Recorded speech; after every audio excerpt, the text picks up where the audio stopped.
For years, I thought that my biggest problem was not making enough money. But honestly, a big part of my issue was lack of structure, awareness, and consistency. And in this video, I'm going to break down these three concepts to see if maybe that's your biggest problem too. So we're going to start with awareness. If you are not new here, you've probably heard me talk about tracking like a broken record on multiple videos. This is a part of being aware of what's in your account, not avoiding your numbers, whether that's debt, whether that's your actual net worth, your assets, liabilities, even if you don't have assets, but assessing all of that and to see where you actually are, right? That is a part of becoming aware. It's understanding that I am right here now and I'm trying to go to here, but this is where I'm at. I'm trying to see what I need to change or what I need to do to get there. A part of the awareness is also assessing your spending habits. Am I an emotional spender? Am I an impulsive spender? When do I spend the most money? When do I buy these things? And trying to find different ways to meet those needs that does not necessarily require spending money. Because at the end of the day, whether we want to face it or not, many of our habits that cost us money are not really a money root problem. It's just something else that we just have to sit with ourselves and identify to see if we can what's the core need and try to find different ways to meet it. That does not leave you in the negatives. All right. This is also understanding where you have the most anxiety when it comes on to money. Is it spending? Is it saving?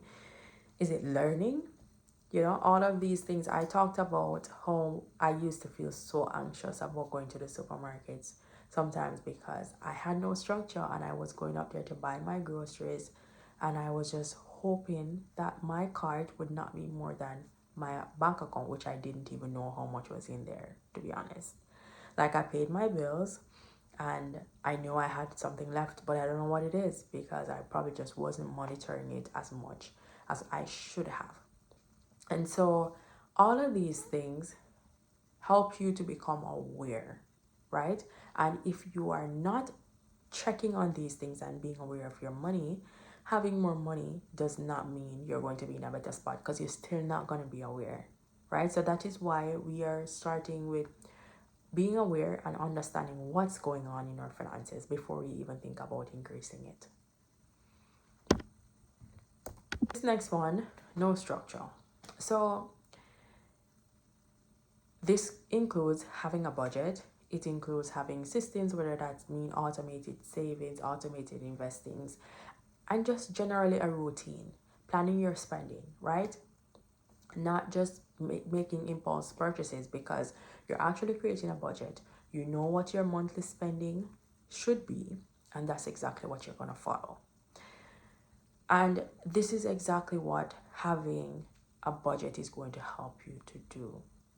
Budgeting is not just something to take up your time, but it's to actually see where your money, what you need to spend the money on, and where you're actually spending the money. Because sometimes you think the money is going to some places, and yes, it's going there on paper, but it's not really going there. And so you have to create structure so that you know where your money is going. And I'm going to give an example of two different individuals to kind of paint this a little bit better. And this story kind of covers all three aspects, but I'm just going to say no because I think it kind of fits into this aspect a little bit better. But two individuals, right, say A and B, are both making minimum wage. Same jobs. One has more bills than the other.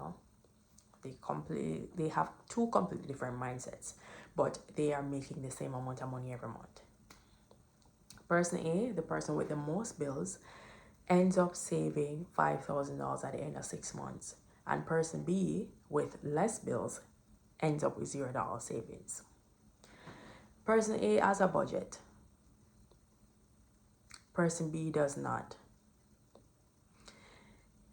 And person A is saying, I am making minimum wage, so I need to save. And person B is saying, I am making minimum wage, so I cannot save. Both of these people are on low income, two different outcomes, two different inputs, two different outputs, right? And that kind of really makes a difference, because you really think that you have to make more money just to see some money at the end of a term that you set for yourself. But if you're not monitoring your spending, is going to be the same thing. Person A might have thought, I can cut down my grocery bill from $100 to $80, right? Even though I still need the $100 worth of groceries, but I also need to put that $20 towards my future. And so because they're going through everything and kind of cutting and seeing what they can replace, do without, and practice delayed gratification on, they end up with something at the end of that 6 months. And this other person is thinking, I'm barely making enough, so I need to just buy food and quench my desire for more by spending more money and creating a bigger cycle of problems. And a lot of people fall into this trap because you want to reward yourself for the hard work that you're putting in, but the way that you're going about it is kind of keeping you broke instead of actually creating the outcome that you want. And I get it, because it's way common, more than anybody would think. It's just a subtle thing, and you don't realize it until you realize you literally haven't saved any money all year. So having a budget just helps you to keep things in structure. Then you can actually see your line items. This is exactly what I'm spending each month. You can assess it. Is there anything that I can reduce here? And if you can, you go ahead and actively reduce it, because that will help you to keep a structure, it'll help you to keep a routine. And because you're planning your spending and you're not just out here balling off and showing off to everybody and their mom, you are in more control than you think, because you're creating that structure for yourself. And number 3, consistency. Small habits compound over time. I just give an example of 2 different individuals who, one was probably putting down like a $20 every year, every day, and it accumulated up to $5,000. Small habit of $20 that you're looking at, that is nothing, could literally be the difference between having an emergency fund and not having one. Checking your accounts daily.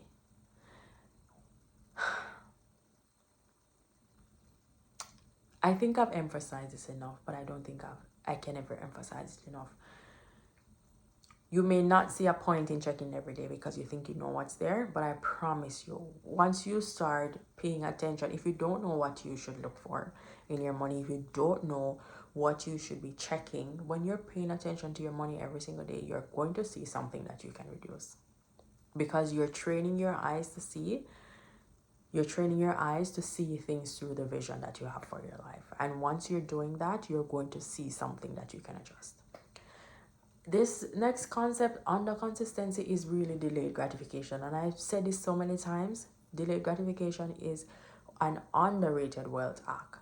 Like, the willingness and the ability to want something and refuse to not buy it will save you thousands of dollars, because many times you don't even need it. But because we are natural human beings, we have desires and we give into those desires many times.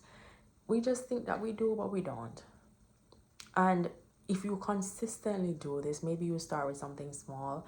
And as I said, this is about awareness. It's not about judgment. So I always believe, if you fall down today, if you fall down this pay period, you get up at the next pay period and you keep trying. If I understood that literally, if I mess up, I can decide I want to change that mess up the 1 second after, I probably would have been just not so down many times, because it's just like you feel like you mess up and you feel like you cannot do anything about it, but you can. You absolutely can. Anytime. If you mess up this pay period, the next pay period is the best time to start. And you keep doing that until you get it. It doesn't matter how many times. And I think there's a lot of freedom in that. But the most important thing that I want you to understand from this video is that more money will not solve your problems if you are not addressing the root. If you're not fixing the financial chaos that's in your life by creating awareness, creating structure, and being consistent with your efforts, the more money is not going to solve the problem. You're going to think $100,000 is going to be great for you, and then you get 100,000, your expenses go up to 100.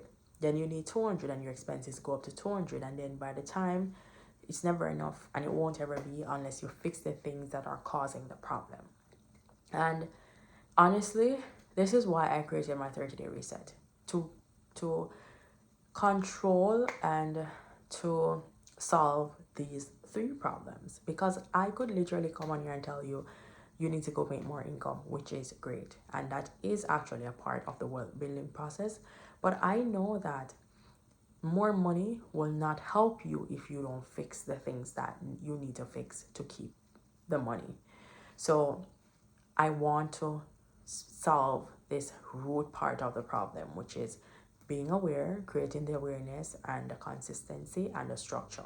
And those are things that I offer in my 30-day reset. So if that's something that you are able to take on right now and you're serious about this journey, the link will be in the description. You can check it out, and it will help you to get to that next level on your journey. All right. So if you found this video informative, you can share it with a friend and bring somebody in on this journey, because it says that it's more beneficial to teach somebody how to fish than to give them fish. So yes, you're on your journey and you're doing great. Help another person be great as well. All right, so give the video a thumbs up if you liked it. Share it with somebody who you could benefit from. If you've been here watching my videos and you have not subscribed, please consider subscribing, and let me know in the comments below which one of these stages are you struggling with the more. Or you know what, better yet, do you think more money will solve your problems? I actually want to hear that. Comment below and let me know. Follow me on all social media platforms at Khrista-Lee. That's TikTok, Facebook, and Instagram. And if you're new here, welcome. As you see my name, I'm Khrista-Lee, and I talk all things investing in you. And you'll have a great time here, learning and developing yourself. So I'll see you in the next one tomorrow. Until then, let's go make some mistakes. Bye.